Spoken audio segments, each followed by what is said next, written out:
Friend, welcome to my channel Savita Tomar. आज की कहानी का नाम है सोने की चिड़िया। बहुत पुराने ज़माने की बात, एक राजा था।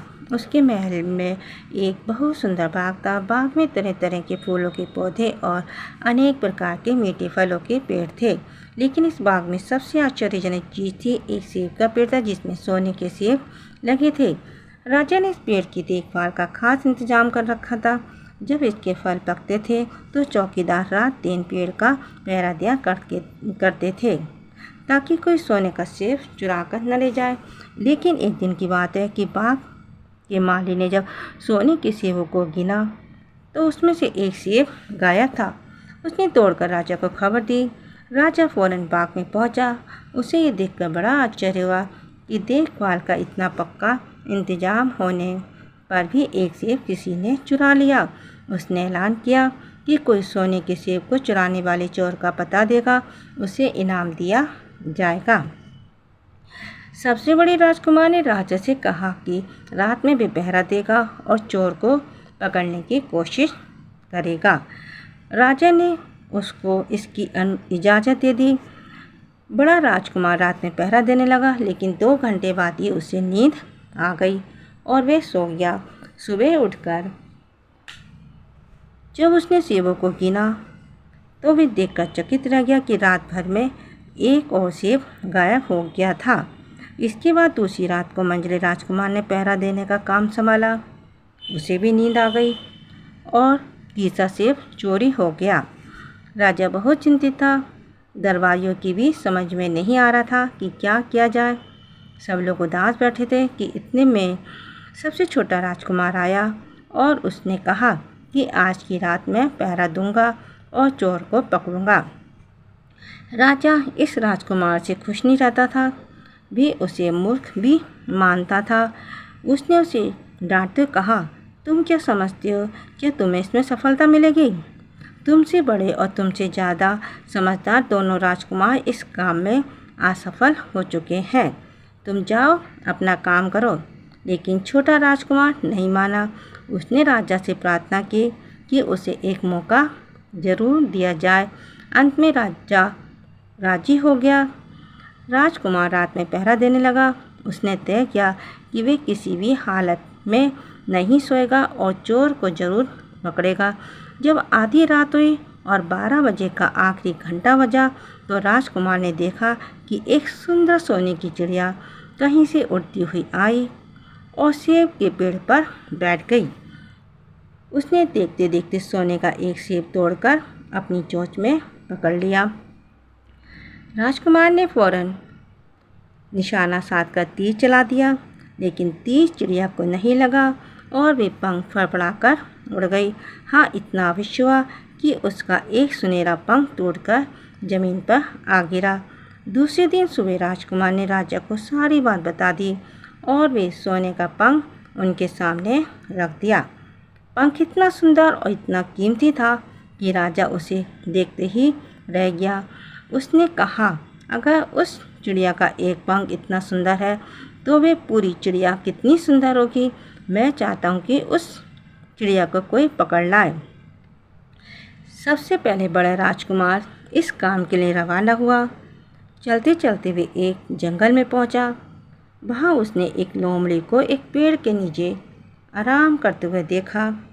राजकुमार ने मौका देखकर तीर अपने धनुष पर चढ़ा लिया। वे तीर छोड़ने ही जा रहा था कि लोमड़ी ने चिल्लाकर कहा, राजकुमार, मुझे मत मारो। मुझे पता है तुम सोने की चिड़िया की खोज में निकले हो। तुम मेरी राय मानो तो तुम्हारा काम जल्दी ही पूरा हो जाएगा और तुम इसी रास्ते से सीधे चले जाओ। शाम होने पर तुम एक गांव में पहुंचोगे। वहां तुम्हें आमने सामने 2 सराय मिलेंगी। एक सराय खूब सजी सजाई और सुंदर सी होगी, लेकिन तुम उसमें मत ठहरना। तुम उसके सामने वाली दूसरी सराय में ठहरना, जो बहुत मामूली और देखने में भद्दी सी होगी। ऐसा करने पर तुम्हारा काम आसानी से पूरा हो जाएगा। लोमड़ी की बात सुनकर राजकुमार को हंसी आ गई। उसने डांटकर कहा, भाग जा यहाँ से, मुझे तुम्हारी सलाह की ज़रूरत नहीं है। यह कहकर उसने तीर छोड़ दिया। लेकिन लोमड़ी बहुत चालाक थी, वे बचकर निकल भागी। राजकुमार आगे चलता गया। शाम को जब वे एक गांव में पहुंचा तो उसने देखा कि वहां सड़क के किनारे सचमुच 2 सराय थी। उनमें से एक सराय खूब सजी सजाई थी और उसके अंदर से लोगों के नाचने गाने की आवाज़ें आ रही थी। दूसरी सराय भद्दी सी थी, वह अंधेरा घिरा हुआ था। राजकुमार सजी सजाई सराय में ठहर गया। थोड़ी देर में वे भूल गया कि वे असल में सोने की चिड़िया की खोज में निकला था। उधर जब काफ़ी समय बीत गया और बड़ा राजकुमार नहीं लौटा तो मंझला राजकुमार सोने की चिड़िया की खोज में चल पड़ा। वे भी उसी तरह चलते चलते जंगल में पहुंचा तो वही लोमड़ी उसे भी मिली। इस राजकुमार ने भी लोमड़ी की बात पर कोई ध्यान नहीं दिया। जब वे शाम को उस गांव में पहुंचा तो बड़े राजकुमार की तरह सजी सजाई सराय में ठहरा। वहाँ के नाच रंग में मस्त होकर वे भी अपना काम भूल गया, यहाँ तक कि उसे घर लौटने की भी सुध न रही। अंत में सबसे छोटे राजकुमार ने राजा से कहा कि मैं सोने की चिड़िया की खोज में जाऊंगा। राजा को विश्वास था कि जब उससे बड़े दोनों राजकुमार इस काम में सफल नहीं हुए तो इसे और भी सफलता नहीं मिलेगी। लेकिन उसके जिद करने पर राजा ने उसे इजाज़त दे दी। छोटा राजकुमार तैयार होकर सोने की चिड़िया की खोज में निकला। जंगल में उसे भी लोमड़ी मिली। राजकुमार ने लोमड़ी की बात को ध्यान से सुना और लोमड़ी से कहा, ठीक है, तुम जैसे कह रही हो मैं वैसा ही करूँगा। अब तुम जाओ, मैं तुम्हें नहीं मारूँगा। इस पर लोमड़ी खुश होकर बोली, तुम सबसे अच्छे लड़के मालूम होते हो। तुमने मेरी बात का मजाक नहीं उड़ाया और मुझ पर तीर नहीं चलाया। मैं तुमसे खुश हूँ और तुम्हारी मदद करूँगी। आओ, तुम मेरी पूंछ पर बैठ जाओ, मैं तुम्हें उस सराय तक पहुँचा देती हूँ। देखते देखते लोमड़ी की पूंछ काफ़ी बड़ी हो गई और राजकुमार उस पर बैठ गया। उसके बैठते ही लोमड़ी हवा में उड़ने लगी और थोड़ी ही देर में मैदानों और पहाड़ों को पार करके उसी गांव में जा पहुंची। राजकुमार ने उसकी सलाह को मानकर छोटी और पुरानी सराय में ही डेरा डाल दिया। वे दूसरी सजी सजाई सराय से दूर ही रहा। दूसरे दिन सुबह उठकर जब वे आगे बढ़ा तो कुछ दूर चलने पर उसे वह लोमड़ी फिर से रास्ते में मिल गई। लोमड़ी ने उससे कहा, अब मैं तुम्हें बताती हूँ कि आगे तुम्हें क्या करना चाहिए। तुम सीधे चलो। आगे चलने पर तुम्हें एक बहुत बड़ा किला मिलेगा जिस पर सिपाही लोग पहरा दे रहे होंगे।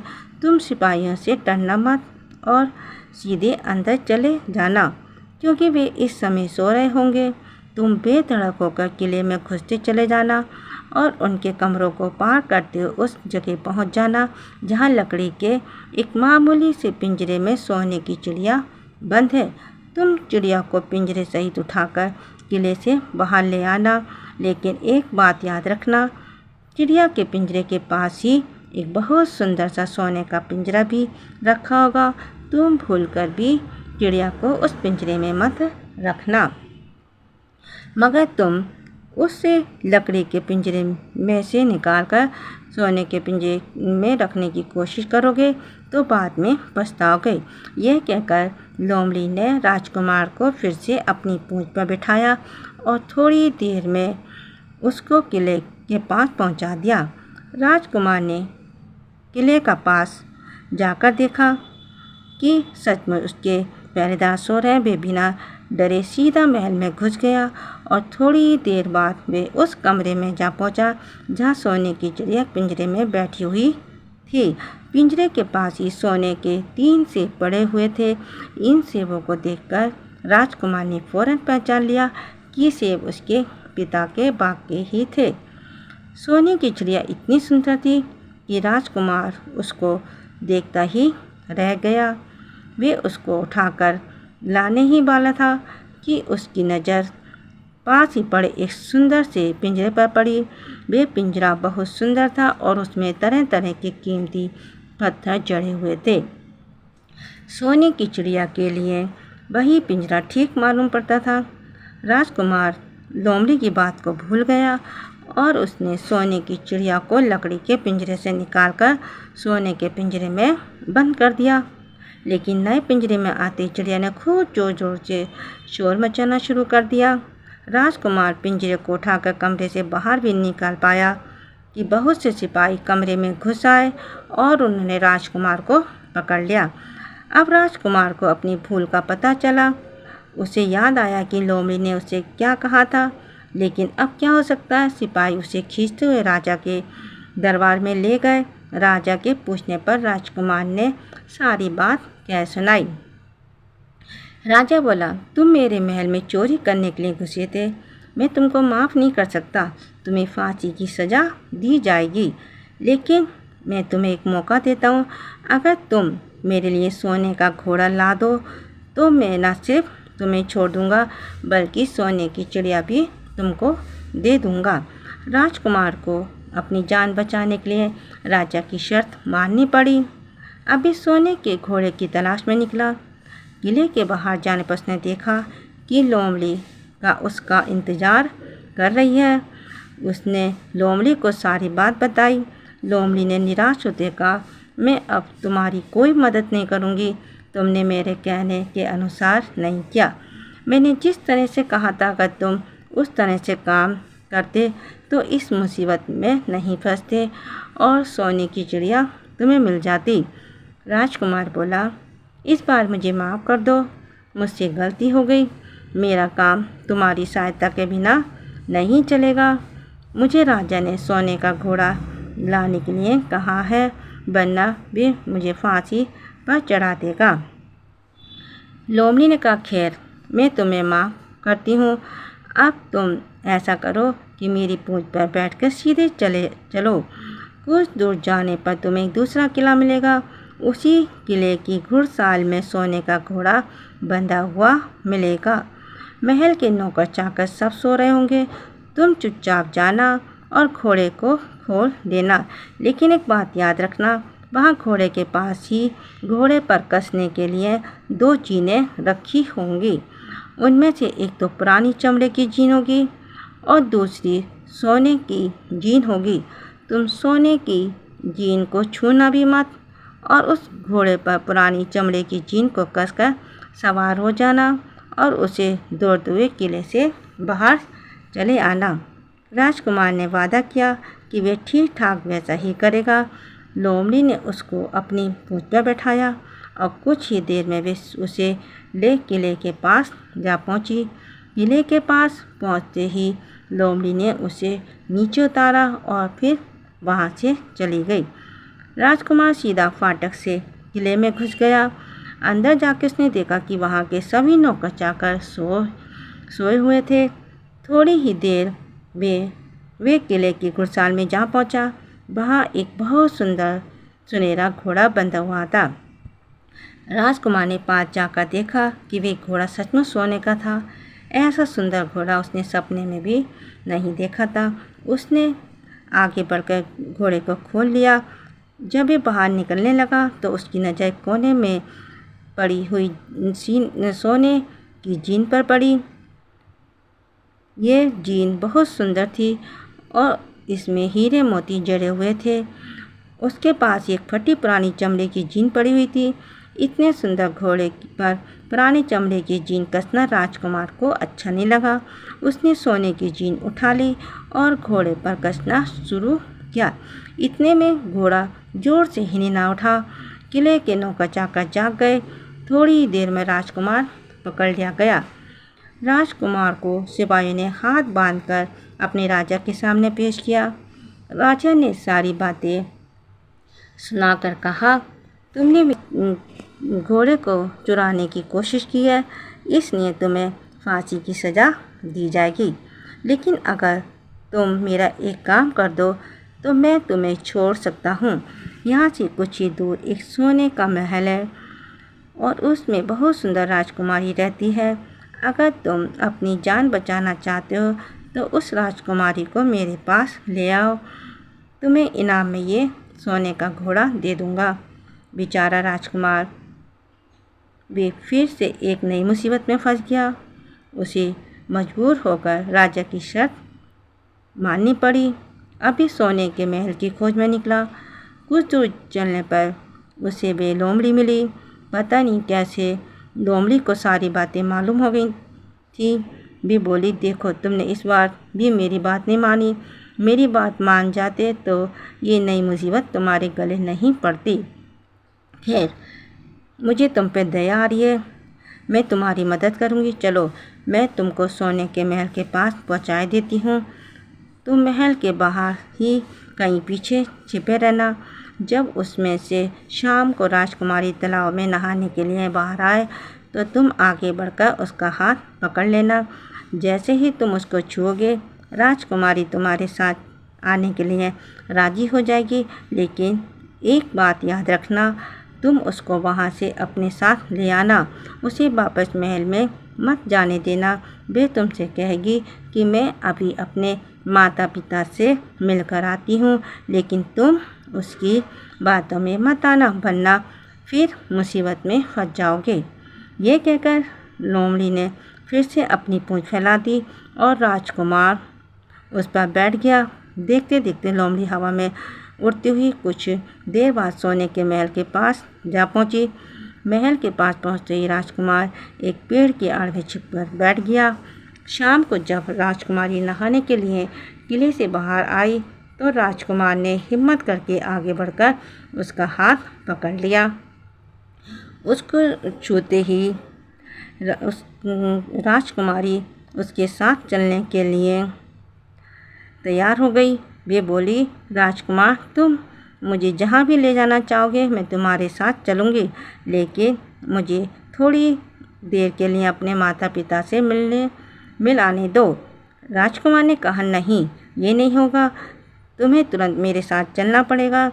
लेकिन राजकुमारी रोने लगी। इतनी सुंदर राजकुमारी को रोते देखकर राजकुमार का मन पिघल गया। अंत में वे राजी हो गया और बोला, जाओ, थोड़ी देर के लिए माता पिता से मिलाओ, लेकिन फिर तुरंत बाहर चले आना। लेकिन राजकुमारी ने जैसे ही किले में पैर रखा, किले के पहरेदार जाग गए और उन्होंने राजकुमार को पकड़ लिया। राजकुमार बहुत पछताया, लेकिन अब क्या हो सकता था। सिपाही ने उसे अपने राजा के सामने पेश किया। राजा बहुत निराश था। उसने उसी वक्त हुक्म दिया, इस राजकुमार को फौरन फांसी पर चढ़ा दिया जाए। ये सुनकर राजकुमार रोने गिड़गिड़ाने लगा। इस पर राजा ने थोड़ी देर विचार करने के बाद कहा, मैं अपनी आज्ञा वापस नहीं ले सकता, लेकिन अगर तुम मेरा एक काम कर दो तो तुम्हारी जान बच सकती है। हमारे किले के ठीक सामने ये जो बड़ा पहाड़ है, इसके कारण हमारे किले की सुंदरता नष्ट होती है। अगर तुम 8 दिन में इस पहाड़ को खोदकर साफ कर दो तो हम तुम्हें क्षमा कर देंगे और राजकुमारी का विवाह तुम्हारे साथ कर देंगे। राजकुमार किले के बाहर आकर पहाड़ को देखने लगा। उसके हाथ में एक छोटी सी कुदाली थी। उसकी समझ में नहीं आ रहा था कि इतना बड़ा पहाड़ 8 दिन में वे कैसे खोद सकेगा। फिर भी उसे अपनी जान तो बचानी ही थी, लेकिन वे पहाड़ खोदने लगा। धीरे धीरे 7 दिन बीत गए। इतने दिन तक लगातार खोदने पर भी पहाड़ का सिर्फ एक कोना ही खोद सका। वे बहुत दुखी होकर बैठ गया। उसे अब अपने पर बहुत अधिक क्रोध आ रहा था। वे मन में कहने लगा कि अगर मैंने लोमड़ी की बात मान ली होती तो कितना अच्छा होता। लोमड़ी ने मुझको हर बार ठीक सलाह दी और मैं हर बार उसका कहना ना मानकर नई से नई मुसीबत में फंस जाता हूँ। राजकुमार इस तरह से झुका बैठा था कि अचानक अपने पैरों के पास लोमड़ी की पूंछ हिलती दिखाई दी। उसने नज़र उठाकर देखा, सचमुच वही लोमड़ी खड़ी थी। लोमड़ी ने मुस्कुराते कहा, क्यों, क्या हाल है? इस बार तो तुम्हारी मदद करने की मेरी जरा भी इच्छा नहीं थी, लेकिन मैं 7 दिनों से तुमको पहाड़ खोदते हुए देख रही हूँ। मुझे दया आ गई और मैं तुम्हारी मदद के लिए चली आई। जाओ, तुम बहुत थक गए हो, सो जाओ। मैं थोड़ी ही देर में तुम्हारा काम पूरा कर दूंगी। इस बार राजकुमार ने तय कर लिया था कि अब वे लोमड़ी जिस तरह कहेगी वे उसी तरह करेगा। वे चुपचाप उठकर एक तरफ सोने चला गया। थोड़ी देर में उसे नींद आ गई। सुबह जब वे सोकर उठा तो उसे अपनी आंखों पर विश्वास नहीं हो रहा था। वहाँ कहीं भी पहाड़ का नाम नहीं था और महल का सुंदर दृश्य दिखाई दे रहा था। राजकुमार सीधा राजा के पास पहुँचा। राजा उसके काम पर बहुत खुश था। उसने तुरंत अपने वादे के अनुसार राजकुमारी के साथ उसका विवाह कर दिया। जब राजकुमार उस सुंदर राजकुमारी के साथ कुछ दूर चला तो उसे रास्ते में फिर वही लोमड़ी मिली। लोमड़ी बोली, बधाई हो राजकुमार। राजकुमारी के साथ तुम्हें देखकर मुझे बड़ी खुशी हो रही है, लेकिन अब तुम्हें सोने का घोड़ा और सोने की चिड़िया भी प्राप्त करनी चाहिए, क्योंकि वे दोनों चीज़ें तुम्हारे ही लायक हैं और तुम उन्हें आसानी से प्राप्त कर सकते हो। राजकुमार बोला, लेकिन भला मुझे सोने का घोड़ा सोने की चिड़िया कैसे मिल सकती है? मैं तो इस राजकुमारी को भी उस राजा के लिए ले जा रहा हूँ। लोमड़ी ने कहा, नहीं, तुम ऐसा काम कभी मत करना। इस राजकुमारी के साथ तुम्हारा विवाह हुआ है और ये अब तुम्हारी ही है। अगर तुम मेरे कहने के अनुसार काम करो तो सोने का घोड़ा सोने की चिड़िया भी मिल सकती है। तुम पहले इस राजकुमारी को लेकर सोने के घोड़े वाले राजा के पास जाओ। राजा खुश होकर तुमको सोने का घोड़ा दे देगा। तुम घोड़े पर सवार हो जाना और सवार होकर सबसे विदा लेना। राजकुमारी से तुम सबसे बाद में विदा लेना। जैसे ही तुम राजकुमारी के पास पहुँचो तुम उसे हाथ से पकड़कर घोड़े के ऊपर खींच लेना और घोड़े को दौड़ा देना। सोने का घोड़ा इतना तेज़ दौड़ता है कि दुनिया का तेज से तेज़ घोड़ा भी उसकी बराबरी नहीं कर सकता। जाओ, तुम पहले इतना काम पूरा करो, इसके बाद आगे का काम मैं तुम्हें बाद में बताऊंगी। मैं तुम्हें वहाँ रास्ते में मिलूंगी। राजकुमार ने ठीक वैसा ही किया जैसा लोमड़ी ने उससे कहा था। जब सोने के घोड़े वाले राजा ने खुश होकर उसे नाम में सोने का घोड़ा दिया तो राजकुमार उस पर सवार हो गया और उसे विदा लेने लगा। अंत में वे राजकुमारी को उठाकर घोड़े को तेज़ी से दौड़ता हुआ किले से बहुत दूर निकल आया। रास्ते में एक पेड़ के नीचे लोमड़ी उसका इंतज़ार कर रही थी। उसे देखकर लोमड़ी बोली, शाबाश, अब तुम सोने की चिड़िया भी प्राप्त कर लो। जब तुम सोने की चिड़िया वाले राजा के पास पहुँचोगे तो वे इस घोड़े को देखकर बहुत खुश होगा। तुम उससे कहना कि पहले सोने की चिड़िया का पिंजरा मेरे हाथ में दे दो, तब मैं ये घोड़ा तुमको दूंगा। जब वे पिंजरा तुम्हारे पास लाए तो तुम पिंजरा उसके हाथ से छीन लेना और घोड़े को दौड़ा देना। बस ऐसे चिड़िया तुमको मिल जाएगी और कोई तुम्हें पकड़ भी नहीं सकेगा। इस बार भी राजकुमार ने ठीक वैसा ही किया। वे राजकुमारी के साथ एक घोड़े पर बैठा रहा और जब राजा ने उसके हाथ में सोने की चिड़िया का पिंजरा दिया तो उसने देखते देखते एड़ मार दी और सोने का घोड़ा हवा से बातें करने लगा। कुछ दूर चलने पर लोमड़ी उसे मिली। राजकुमार ने उससे कहा, तुमने मेरी बड़ी मदद की है। तुम्हारी वजह से मुझे न सिर्फ सोने की चिड़िया मिली बल्कि सोने का घोड़ा और इतने सुंदर राजकुमारी भी मिल गई। बताओ मैं तुमको क्या नाम दूँ? मैं तुमको कुछ ना कुछ ज़रूर देना चाहता हूँ। लोमड़ी ने कहा, अगर तुम खुश हो तो मेरा एक काम कर दो, तुम एक तीर चलाकर मुझे मार दो। इस समय तुम यही सबसे बड़ा काम मेरे लिए कर सकती हो। राजकुमार ने कहा, भला ये कैसे हो सकता है? तुमने मेरी इतनी मदद की और मैं बदले में तुम्हें मार दूँ? मुझसे ये नहीं होगा। ये सुनकर लोमड़ी बड़ी खुशी और बोली, अगर तुम मेरा ये काम नहीं कर सकते तो फिर ठीक है, जाओ, लेकिन मैं तुम्हारी भलाई के लिए ही कह रही हूँ कि तुम दो बातें ज़रूर याद रखना। एक तो तुम किसी कुएं की दीवार पर मत बैठना और दूसरे तुम ऐसे लोग ने धन मत खर्च करना जिन्हें फांसी मिलने वाली हो। राजकुमार बोला, भाई तुम भी अजीब हो, तुम्हारी बातें मेरी समझ में नहीं आती। भला मैं कभी कुएं की दीवार पे क्यों बैठूंगा और ऐसे आदमियों पर धन क्यों खर्च करूंगा जिनको फांसी दी जाने वाली हो। लेकिन लोमड़ी ने उसकी बात का कोई जवाब नहीं दिया और अलविदा कहकर वहाँ से चली गई। राजकुमार सोने का घोड़ा दौड़ाता हुआ आगे बढ़ा। राजकुमारी उसके साथ ही बैठी हुई और सोने की चिड़िया का पिंजरा उसके हाथ में था। कुछ ही देर में राजकुमार उस छोटे गांव में जा पहुंचा जिसमें वे दोनों सराय थी। गांव के लोग और ख़ास तौर से बच्चे उसको देखने के लिए बाहर निकल आए। सोने के घोड़े पर इतना सुंदर राजकुमार के साथ बैठी एक राजकुमारी को देखकर सभी लोग चकित थे। इतने में राजकुमार ने देखा कि गांव के बगीचे में एक जगह बहुत से लोग जमा हैं और कुछ शोर हो रहा है। राजकुमार के पूछने पर लोगों ने बताया कि वहाँ 2 आदमियों को फांसी देने की तैयारी है। राजकुमार उधर ही चल पड़ा। वहाँ पहुँचने पर उसने पहचान लिया कि जिन आदमियों को फांसी दी जाने वाली थी वे और कोई नहीं बल्कि उसके ही भाई थे।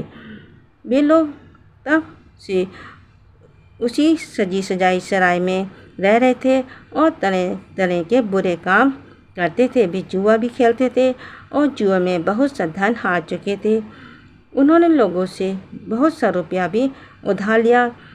इन्हीं सब बातों से चिढ़कर अब गांव वाले उन्हें फांसी पर चढ़ाने जा रहे थे। राजकुमार भला ये कैसे होने देता। उसने लोगों से कहा कि मुझसे रुपया ले लो और इन लोगों को छोड़ दो। उसके बहुत कहने सुनने पर लोग राजी हो गए और उन्होंने उन दोनों आदमियों को रिहा कर दिया। राजकुमार अपने भाइयों को छुड़ाकर आगे चला। कुछ दूर चलने पर जंगल में उन्हें एक कुआं दिखाई दिया। इस पर राजकुमार कुछ देर कुएं के पास आराम करते हैं। वहाँ ठंडा पानी पीने के बाद हम लोग आगे चलेंगे। राजकुमार राजी हो गया। अब तक वे ये भी हो चुका था कि लोमड़ी ने विदा होते समय उससे क्या कहा था। वे घोड़े से उतरकर कुएं की दीवार पर बैठ गया और आराम करने लगा। उसके दोनों भाइयों ने मौका देकर उसे कुएं में धकेल दिया। इसके बाद उन्होंने घोड़े पर राजकुमारी को डाला और सोने की चिड़िया का पिंजरा उठाया और वहाँ से चलते बने। कुछ ही देर में वे लोग अपने राज्य में लौट आए। घर लौटकर उन्होंने राजा से कहा, हम लोग सोने की चिड़िया को पकड़ लाए। इसी चिड़िया ने हमारे भाग में से सोने के सेब चुराए थे। इसके बाद ही हम ये एक सोने का घोड़ा और राजकुमारी भी लाए हैं। राजा बहुत खुश हुआ। सारे राज्य के लोग खुशियाँ मनाने लगे, लेकिन राजकुमारी खुश नहीं थी। वे बराबर रोती रहती थी। उसने खाना पीना छोड़ दिया। यही नहीं, घोड़े ने भी दाना पानी बंद कर दिया और सोने की चिड़िया भी उदास रहने लगी। राजा ने बहुत कोशिश की, लेकिन ना तो वे राजकुमारी खुश हुई और ना सोने के घोड़े और ना सोने की चिड़िया ने दाना खाना शुरू किया। उधर छोटा राजकुमार कुएं में गिर गया था, लेकिन वे मरा नहीं था। कुआं बहुत गहरा था, लेकिन उसने पानी बहुत थोड़ा था। वे कुएं में बैठा बैठा अपने भाग्य को कोसता रहा। अब उसे फिर उसी लोमड़ी की याद आई और फिर पछताने लगा कि अगर मैंने उसका कहना मान लिया होता तो मैं मुसीबत में न फंसता। राजकुमार ने जैसे ही लोमड़ी को याद किया, लोमड़ी ना मालूम कैसे कुएं के मुंह पर आ पहुंची और बोली, देखो राजकुमार, मैंने पहले ही तुम्हें समझाया था कि किसी कुएं की दीवार पर मत बैठना और ऐसे आदमियों की मदद मत करना जिन्हें फांसी दी जाने वाली हो, लेकिन तुम नहीं माने। खैर चलो, अब आखिरी बार मैं फिर तुम्हारी मदद किए देती हूँ। लो, मेरी पूँछ पकड़ के कुएं से बाहर निकल आओ। ये कहकर लोमड़ी ने अपनी पूँछ कुएं में लटका दी। देखते देखते पूँछ इतनी लंबी हो गई कि कुएं के पैंदे में पड़े राजकुमार के पास तक जा पहुंची। राजकुमार उसे पकड़ के कुएं से बाहर निकल आया। लोमड़ी ने उससे कहा, जाओ, अब तुम अपने घर जाओ, लेकिन ज़रा होशियार रहना। तुम्हारे भाई तुम्हारी जान के दुश्मन हैं। वे लोग ज़रूर तुमको ढूंढ रहे होंगे। राजकुमार घर की ओर चल पड़ा। अपने राज में पहुंचने पर उसे एक भिखारी मिला। भिखारी को उसने अपने सुंदर कपड़े दान में दे दिए और उनके भद्दे पुराने कपड़े पहन लिए।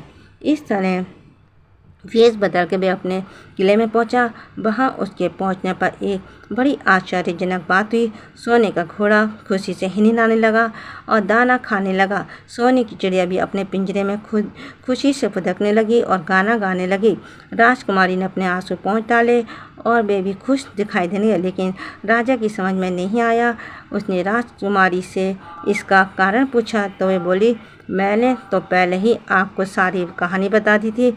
आपके बड़े और मंझले राजकुमार ने छोटे राजकुमार के साथ धोखा किया है। इन्होंने आपको भी धोखा दिया है, लेकिन अब आपका छोटा राजकुमार यहाँ पर आ पहुँचा है, इसलिए मुझे बहुत खुशी हो रही है। उसी के साथ मेरी शादी हुई है और मैं उसके साथ ही सुखी रह सकती हूँ। फिर उसने मेले कुचेले कपड़े पहने एक आदमी की ओर इशारा करते कहा, वे रहा आपका छोटा राजकुमार। राजा ने भी अपने छोटे लड़के को पहचान लिया। अब राजा ने अपने छोटे बेटे के बारे में अपने विचार बदल दिए।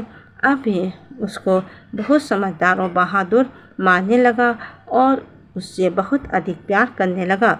उसने उसको राजगद्दी पर बिठाने का निश्चय किया। बड़े और मंझले राजकुमार ने अपने छोटे भाई को ही धोखा नहीं दिया, बल्कि राजा को भी धोखा दिया। इससे राजा उनसे बहुत नाराज था। उसने उन दोनों को अपने राज्य से निकलवा दिया। इसके बाद बड़ी धूमधाम के साथ राजकुमारी के साथ राजकुमार का विवाह हुआ और दोनों सुख से रहने लगे। लेकिन राजकुमार उस लोमड़ी को नहीं भूला था जिसने उसकी सहायता की थी। एक दिन समय निकाल कर वे जंगल में उस लोमड़ी की खोज में निकला। बहुत ढूंढने के बाद एक पेड़ के खोखले भाग में उसने उस लोमड़ी को चुपचाप बैठे हुए देखा। लोमड़ी बहुत उदास थी और पहले से बहुत ज़्यादा दुबली भी हो गई थी। राजकुमार को देखते ही लोमड़ी ने उसे पहचान लिया और कहा, आहा, कहो राजकुमार, आज तक कैसे भूल पड़े। राजकुमार ने कहा, मैं आज तुम्हें ही ढूंढने के लिए आया हूँ। चलो मेरे बाग में आराम से रहना, वहाँ तुम्हें किसी तरह की तकलीफ़ नहीं होगी। यहाँ तो जंगल में तुम्हें खाने पीने की तकलीफ़ होती होगी और जंगली जानवर शिकारियों का डर बना रहता होगा। लोमड़ी ने कहा, नहीं राजकुमार, मैं यहाँ ठीक हूँ और भला अब तुम्हें मेरे दुख से क्या लेना देना। तुम्हारा काम निकल गया, अब तुम सुख से अपने राज्य में रहो। राजकुमार बोला, नहीं, तुमने मेरा बड़ा उपकार किया, मैं तुम्हें इनाम देना चाहता हूँ और अपने साथ ही रखना चाहता हूँ। राजकुमारी भी बहुत खुश होगी, वे भी तुमसे मिलना चाहती है। लोमड़ी बोली, अगर तुम सचमुच मुझे इनाम देना चाहते हो तो मेरा एक काम कर दो। मैंने तुमसे पहले भी कहा था कि तुम तीर चलाकर मुझे मार दो, इसी से मेरा लाभ होगा। असल में एक जादूगर ने मुझ पर जादू कर रखा है। मैं लोमड़ी नहीं हूँ, मुझे उसके जादू के प्रभाव से लोमड़ी के रूप में रहना पड़ रहा है। मैं तो उसी देश का राजकुमार हूँ जहाँ की राजकुमारी से तुम्हारा विवाह हुआ है। असल में वे राजकुमारी मेरी छोटी बहन है। अगर तुम तीर चलाकर मुझे मार दोगे तो इस जादू से मुझे मुक्ति मिल जाएगी और मैं फिर अपने देश लौट सकूँगा। राजकुमार को सुनकर बड़ा आश्चर्य हुआ। उसने फौरन अपने धनुष पर तीर चढ़ाया और लोमड़ी की ओर छोड़ दिया। तीर लगते ही लोमड़ी मर गई और उसमें से सुंदर सा राजकुमार निकल आया। फिर दोनों राजकुमार आपस में गले मिले। इसके बाद दोनों राजकुमार वापस महल में लौट आए। वहाँ राजकुमारी अपने भाई से मिलकर बहुत खुश हुई। प्लीज़ मेरी कहानी को लाइक कीजिए, शेयर कीजिए, सब्सक्राइब कीजिए, कमेंट कीजिए। Thank you.